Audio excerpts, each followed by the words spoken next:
Sebagai tradisi yang turun-temurun, pacu Jawi di Kabupaten Tanah Datar, Sumatera Barat tetap digemari dan lestari. Tak hanya sekedar hobi, pacu Jawi juga menjadi pendongkrak ekonomi.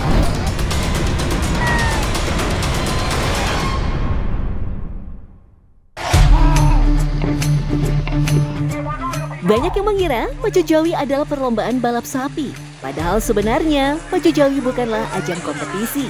Di sini tidak ada garis start maupun garis finish secara resmi. Sapi juga tidak diadu satu sama lain. Pacu Jawi lebih fokus pada keterampilan joki mengendalikan sapi.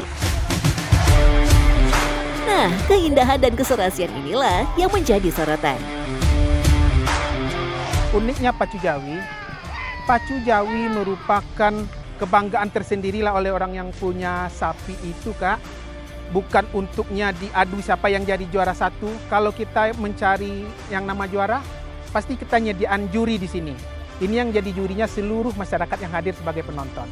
Jadi disitulah ditengok sapi siapa yang lebih bagus, naik lumpurnya gimana gitu kan, lurusnya kayak apa gitu kan. Itulah sapi yang akan menjadi bintang, menjadi idola itu, Kak. Lantas, apa sih tujuannya ajang pacu Jawi ini? Ternyata, sapi-sapi dilepas supaya berlari kencang di sawah berlumpur sepanjang 100 meter untuk menguji kekuatan, kecepatan, dan kekompakannya. Sapi yang bisa berlari dengan lurus, serta performa pacunya yang bagus, bakal jadi idola. Ujung-ujungnya, nilai jual sapi pun jadi tinggi dan juga jadi incaran banyak orang. Kayak kita punya sesuatu itu, Kak. Kayak kita punya benda unik lah gitu kan. Ada orang yang bisa nawarnya harga rendah gitu kan. Misal contoh ini, ada yang nawarnya 50.000. Taunya kakak nawarnya 5 juta gitu kan. Itu tergantung selera masing-masing gitu kan. Nggak ada bandrol dia. Menurut cerita para tetua, pacu Jawi berasal dari Nagari Tuo Pariangan di kaki Gunung Merapi yang juga diyakini sebagai lokasi asal-usul orang Minangkabau. Tradisi ini muncul dalam kehidupan agraris masyarakat tempo dulu yang beternak sapi untuk membantu membajak sawah. Asal-muasal pacu Jawi itu bermula dari pesta panen ya, Kak ya, pesta panen. Kegembiraan masyarakat menyambut panen. Nah, diselenggarakanlah yang namanya pacu Jawi ini. Jadi mungkin diadakannya dulunya kalau kita dapat cerita dari yang orang-orang tua-tua kita dulu, itu tahun 1941. Yang dipacu dulu pertama kerbau, Pak. Kerbau dengan memakai bambu. Kalau sekarang kita lihat kan udah sapi kan. Sapi beralih ke sapi tahun 1952 dengan memakai bilah bambu, bukan bambunya, bilah bambu atau kayu dari bambu itu sendiri, Kak. Di Tanah Datar, pacu Jawi hanya dapat ditemukan di 4 kecamatan, Pariangan, Rambatan, Limokaum, dan Sungai Karap. Hari ini, pacu Jawi dilaksanakan di Nagari Labuah, Kecamatan Limokaum. Menurut adat, pacu Jawi hanya digelar ketika Gunung Merapi terlihat jelas sebagai tanda bahwa leluhur menyetujui waktu penyelenggaraannya. Secara logika, jika Gunung Merapi terlihat jelas, cuaca pasti cerah dan bagus yang bisa mendukung suksesnya gelaran acara. Namun di sisi lain, sebenarnya pelaksanaan pacu Jawi sangat membutuhkan hujan untuk membasahi jalur pacu Jawi. Kalau untuk pacu Jawi, orang yang dibutuhkannya air, Kak. Air yang banyak gitu kan. Berarti itu sangat luar biasa lah acara itu. Istilahnya berhasil acaranya. Tapi seperti kita rasakan saat ini, Kak, kita berupaya untuk mengadakan pacu Jawi dengan air dibeli, Kak. Airnya dibeli melalui PDAM, kita masukin ke sawah. Nah, nanti dikasihlah tempat pacu Jawi gitu kan. Jadi nggak selalu harus hari cerah kita pacu, bukan kayak gitu, Kak. Nah, malah kita mengharapkan cuaca banyak hujan gitu, Kak. Kami bertemu dengan salah satu joki yang sudah bergelut dengan pacu Jawi selama 20 tahun lebih. Yul namanya. Biasanya, 1 hari sebelum acara, sapi dimandikan dulu supaya rileks, stamina terjaga, dan juga berasa nyaman. Apalagi pacu Jawi juga menjadi ajang unjuk gigi para pemilik sapi. Jadi, penting dong bikin sapinya kinclong. Dia bersih kan, dia mau masuk lapangan tuh harus bersih. Tak hanya mandi, sapi juga harus dikasih jamu atau ramuan khusus. Tujuannya untuk menambah energi, mempercepat pemulihan otot, dan membuat sapi lebih agresif. Sebagai booster alami, sapi diberikan jamu cukup 1 kali saja menjelang acara tiba. Bang, biasanya buat pacu jawi ini ada minuman khusus atau obat khususnya nggak, Bang? Ada. Bikin puding, istilah puding ya. Puding namanya. Bikin puding. Ini contoh. Bahannya apa aja, Bang? Ini bahannya ada telur, Iya, telur, ada kopi hitam, ada gula. Ini campurannya madu. madu. Wah. Madu.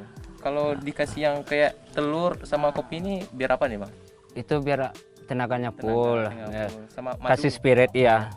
Selain jamu ini ada yang obat lain buat sapinya nggak? Ada banyak. Kalau obatnya selain ini ada dari orang pintar. Orang pintar. Ya. Jadi dari orang pintar itu kan untuk itu kayak pagar. Nah, untuk sapinya itu kan. Saat pertunjukan pacu jawi tiba, joki pun mulai berdatangan ke area pacu membawa sapi andalan mereka. Para joki ini datang dari desa yang berbeda-beda, sengaja berjalan kaki sekaligus sebagai pemanasan bagi si sapi. Ratusan penonton pun mulai memenuhi arena pacu. Tepat jam 1 siang, saat matahari sedang terik-teriknya, acara pun dimulai. Tuh lihat, para joki sedang bersiap-siap. Ada yang pasang kayu di badan sapi, ada juga yang sudah naik di atas kayunya. Wah, ternyata yang dipegang joki selama pacu jawi adalah ekor sapinya ya.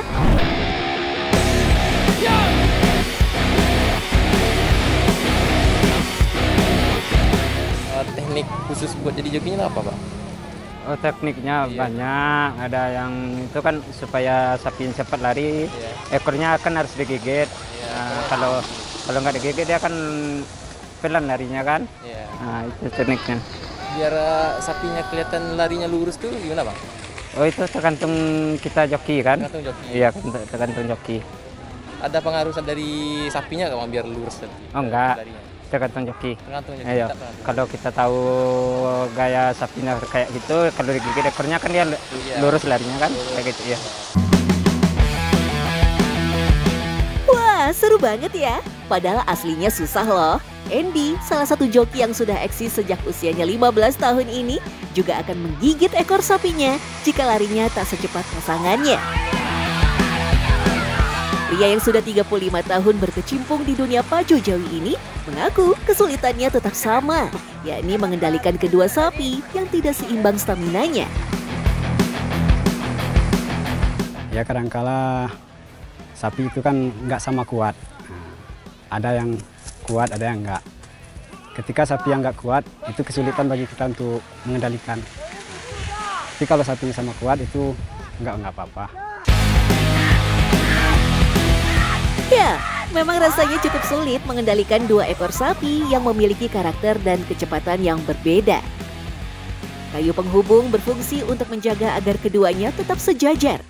Kalau menggunakan tali, sapi bisa bergerak semaunya dan joki pun makin sulit mengontrol arah.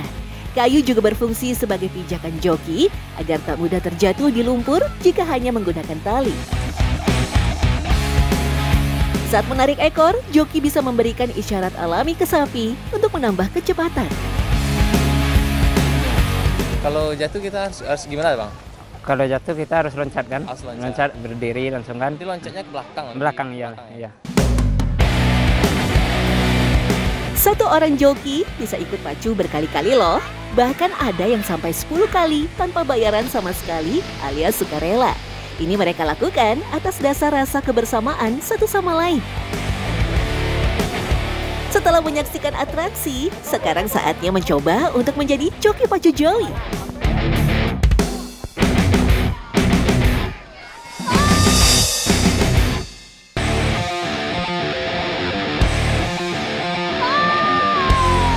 Wah, ternyata tak semudah itu, Ferguson.